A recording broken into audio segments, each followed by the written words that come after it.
भाई हमारे जीवन में टीचर्स का बहुत बड़ा रोल होता है एंड काफ़ी लोग हमें बहुत कुछ सिखाते हैं। Well today I would like to be talking about my dog Dory. Dory जब पैदा हुई थी ना तो माय नानी ने एक टब में जैसे ही डॉग पैदा होता था उनको डालते थे टब में। तो dogs are generally natural swimmers, तो एक ये डोरी थी जो डूब गई थी। तो नानी ने कहा बेटा ये डॉग स्पेशल डॉग है, सो आपको इसका बहुत ख्याल रखना पड़ेगा। तो हम उसको अपने घर ले आए। हमने डोरी को बहुत प्यार से पाला। हम खुद बच्चे थे मगर हमने डोरी की रिस्पॉन्सिबिलिटी ली। डोरी को दूध पिलाना, डोरू को घुमाने ले जाना। डोरू था घर का मालिक एंड हम डोरू के नौकर। पूरे उसमें ध्यान रखना उसका। एंड कभी गुस्सा भी आ जाता था तो नानी बोलती थी डोरू स्पेशल है। तो हम लोग फिर नॉर्मल होके फिर भाई डोरू ने तो अपने आप को बिल्कुल घर में अथॉरिटी बना के रखा हुआ था कि उसके इंस्ट्रक्शंस के बिना कुछ हम लोग कुछ कर ही नहीं सकते। हमारे घर में गेस्ट आ रखे थे,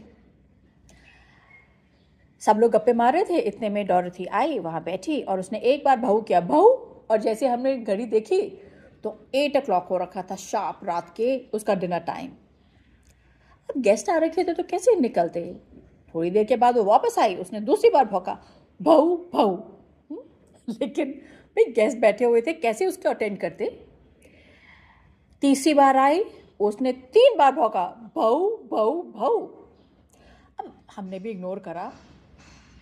गेस्ट गए, जब हम अपने रूम में गए तो पूरा रूम तहस नहस। हमारे सॉक्स को फाड़ रखा था, बेड में गोल गोल घूम घूम कर पूरी बेडशीट को ख़राब कर दिया था। तो हमने समझा कि भाई डोरी को तो डिनर टाइम उसके टाइम पे दे दो, नहीं तो मुश्किल है भाई।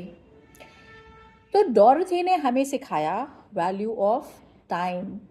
उसने हमें सिखाया कि अगर आपने कोई भी चीज़ फर्स्ट वार्निंग पे नहीं करी तो उसके रेपरकशंस आप भुगते हैं लाइफ में। और यही रीज़न है कि आज हमारे बीच डॉरथी नहीं है, मगर बाय नेचर हमारे अंदर आ गया है कि हमें सिर्फ लोग एक बार ही बोलते हैं।